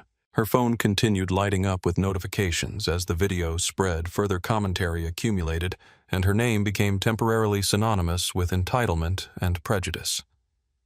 Back in the Air Vista conference room, Gabrielle addressed the combined executive teams from both airlines. Today marks a historic merger, but it also highlights something equally important. How we conduct ourselves matters. This morning's incident, which many of you may have seen circulating online, reflects challenges that persist throughout the travel industry. Heads nodded around the table. Several executives had already viewed the viral video. Rather than focusing on individual blame, we're announcing a new initiative, the Passenger Dignity Commitment. Every employee from boarding gate to flight deck will receive enhanced training on creating truly inclusive travel experiences. She outlined the comprehensive approach: anonymous testing of customer service practices, regular review of complaint patterns, revised protocols for addressing disputes, and partnerships with civil rights organizations to develop evidence-based training materials. The merged airline will lead by example, Gabrielle concluded. We'll measure success not just in financial metrics, but in creating an environment where every passenger is treated with equal respect, regardless of appearance, background, or assumptions. The initiative received immediate support from both executive teams. What had begun as a personal confrontation was transforming into structural change with potential industry-wide impact. As the meeting concluded, Gabrielle stepped aside to take a call from a major news network requesting an interview about the viral incident. I'd be happy to discuss our new passenger dignity commitment, she told the producer, but I won't participate in personally attacking the other individual involved. This isn't about one person's behavior. It's about creating lasting change in travel culture. This approach, focusing on solutions rather than condemnation, resonated powerfully with the public. By evening, the hashtag #DignityInTravel was trending alongside clips of the original confrontation. Across the country, passengers shared their own experiences of being questioned, challenged, or made to feel unwelcome in premium travel spaces. The conversation expanded beyond airlines to hotels, restaurants, and retail establishments. Anywhere people experienced the subtle or explicit message that they didn't belong. Gabrielle's measured response became a case study in effective leadership, using an individual incident as catalyst for structural change without descending into personal attacks. Aviation industry publications highlighted Air Vista's approach as a model for addressing unconscious bias and improving customer experience. For Vanessa Mitchell, the consequences unfolded in multiple dimensions. The administrative leave provided time for reflection that her busy executive schedule had never allowed. The public nature of the incident created uncomfortable conversations with friends and family who recognized her in the footage. The assignment to implement training upon her return offered a path to professional redemption through meaningful contribution rather than mere punishment. 3 days after the flight, she sent Gabrielle Kennedy a handwritten note. Ms. Kennedy, words cannot adequately express my regret for my behavior on Flight 447. What began as entitlement became something far worse. Seeing myself through the lens of that video has been painful but necessary. Your response, choosing education over punishment, transformation over retribution, reflects a leadership approach I hope to learn from. While I cannot undo the harm caused, I commit to using this experience to drive meaningful change in how our organization interacts with all passengers. With sincere appreciation for your grace under pressure, Vanessa Mitchell. Gabrielle read the note thoughtfully. The sincerity seemed genuine, though real change would require sustained effort beyond initial remorse. She filed the note in her briefcase, a reminder that transformation begins with recognition and continues through persistent action. As the merger integration proceeded in the weeks that followed, the passenger dignity commitment became a cornerstone of the combined airline's public identity. Industry observers noted how a potentially damaging viral incident had instead become a powerful brand differentiator and catalyst for cultural change. What began in Seat 1A had expanded far beyond a personal confrontation between two women. It had opened a necessary conversation about who belongs in which spaces, who decides, and how assumptions shape experiences in ways both subtle and profound. For Gabrielle Kennedy, the incident reinforced her long-standing commitment to building an airline where dignity wasn't a premium amenity but a universal right. For Vanessa Mitchell, it began a challenging but necessary journey toward recognizing and addressing her own biases. And for the millions who watched the video, commented, shared their stories, and followed the aftermath, it provided a rare moment of accountability and transformation playing out in real time. A reminder that change becomes possible when unspoken rules are finally spoken, examined, and rewritten. 3 months later, Gabrielle Kennedy stood before a diverse group of new flight attendants in Air Vista's expanded training facility. The merged airline's distinctive logo, combining elements from both original carriers, adorned the wall behind her. Morning light streamed through tall windows, illuminating eager faces watching her with admiration. "Welcome to your final day of training," Gabrielle began, her warm voice carrying naturally through the room. "Today we're discussing something fundamental to our airline's identity, the Kennedy Protocol for Passenger Dignity." The name had been chosen by the training department despite Gabrielle's modest objections. It had quickly become industry shorthand for a comprehensive approach to inclusive customer service. 3 months ago, an incident occurred that many of you probably saw online, she continued. What could have remained a painful personal experience instead became a catalyst for industry-wide reflection and change. Heads nodded throughout the room. The viral video had been viewed over 50 million times, sparking conversations far beyond the aviation community. The true measure of progress isn't how we respond to individual incidents, but how we transform systems to prevent them from happening again. She gestured toward the back of the room where Vanessa Mitchell stood quietly. Many trainees turned in surprise, recognizing her from the infamous video. Ms. Mitchell now leads implementation of the Dignity Training Program for Ground Operation Solutions, our partner at 17 airports. She's here today to share perspectives from both sides of that encounter. Vanessa stepped forward, visibly nervous but determined. The past 3 months had transformed her, not just professionally, but personally. The administrative leave had provided time for reflection that her busy executive schedule had never permitted. The public nature of the incident had prompted uncomfortable but necessary conversations with friends and family. "Thank you for allowing me to be here," Vanessa began, her voice steady despite her evident discomfort. 3 months ago, I was the person you all saw in that video, entitled judgmental and completely unaware of how my behavior affected others. She paused, gathering her thoughts. The easy narrative would be that I learned my lesson after being publicly exposed. But real change isn't that simple or immediate. It's an ongoing process of recognizing patterns I never had to see before. Vanessa described how the incident had forced her to examine assumptions that had gone unchallenged throughout her career, about who belongs in premium spaces, whose comfort matters, whose presence requires justification. "I'm not here seeking sympathy or forgiveness," she clarified. I'm here because authentic transformation requires acknowledging impact, not just intent.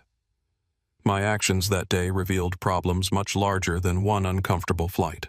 Together, Gabrielle and Vanessa outlined the core elements of the Kennedy Protocol now being implemented across the merged airline evidence-based training on unconscious bias, revised procedures for addressing passenger disputes, anonymous testing of customer service practices, and regular analysis of complaint patterns to identify potential disparities in treatment. This protocol isn't about political correctness or special treatment, Gabrielle emphasized. It's about consistent dignity for every passenger, the foundation of exceptional service. A young flight attendant raised her hand. Ms. Kennedy, has the industry been receptive to these changes? Initially, some viewed it as a passing response to a viral moment, Gabrielle acknowledged. But the business case has become increasingly clear. Airlines implementing similar protocols have seen measurable improvements in customer loyalty and reduced complaint handling costs. She continued. More importantly, we've heard from countless passengers who finally feel truly welcome in spaces where they previously felt merely tolerated. That fundamental shift in experience drives loyalty no marketing campaign could ever achieve. The training session concluded with practical scenarios, role-playing challenging situations flight attendants might encounter. Gabrielle observed with quiet satisfaction as the trainees applied the principles, thoughtfully demonstrating genuine understanding rather than mere compliance. As the group dispersed for their final certification assessments, Gabrielle found herself alone with Vanessa for the first time since their infamous flight. "Thank you for participating today," Gabrielle said. "Your perspective adds important dimensions to the training." Vanessa nodded. "It's still difficult to watch that video to see myself behaving that way. But that discomfort serves a purpose." "Growth usually requires discomfort," Gabrielle agreed. "How has the implementation been proceeding at your company?" "Challenging but necessary," Vanessa admitted. "Some colleagues initially viewed it as punishment for my viral moment rather than essential improvement. But as they've engaged with the material, many have recognized patterns in their own interactions that needed addressing." She hesitated before continuing. "My teenage daughter watched that video before I even landed in Atlanta. Her disappointment was illuminating. She asked questions I had no good answers for. That personal reckoning has been as important as the professional consequences." Gabrielle nodded thoughtfully. "The most meaningful accountability often comes from those closest to us." Before they parted ways, Vanessa asked a question that had clearly been on her mind. "Why did you handle it this way? You could have had me fired, blacklisted throughout the industry. You had every right to seek punishment after how I treated you." Gabrielle considered the question carefully. Punishment might have satisfied immediate emotion, but it wouldn't have created lasting change. By involving you in the solution, the impact extends far beyond one person or one incident. Later that afternoon, Gabrielle boarded another Air Vista flight. This time, she wasn't traveling incognito. Her position as CEO was known to the crew and many passengers who recognized her from recent media coverage. As she settled into seat 1A, a young black girl walking past with her mother whispered excitedly, "That's her mom, the lady who built the airline." The mother smiled apologetically for her daughter's enthusiasm, but Gabrielle waved away the concern. "What's your name?" she asked the girl, who appeared to be about 10 years old. "Amara." The child replied, suddenly shy but eyes shining with admiration. "Well, Amara, do you like airplanes?" The girl nodded eagerly. "I want to be a pilot someday." "Then you should have this," Gabrielle said, unpinning the small gold wings from her lapel, a memento from Air Vista's first flight 14 years earlier, to remind you that you belong anywhere your dreams take you. As Amara continued down the aisle, clutching her treasure, Gabrielle gazed out the window at the tarmac, bustling with activity.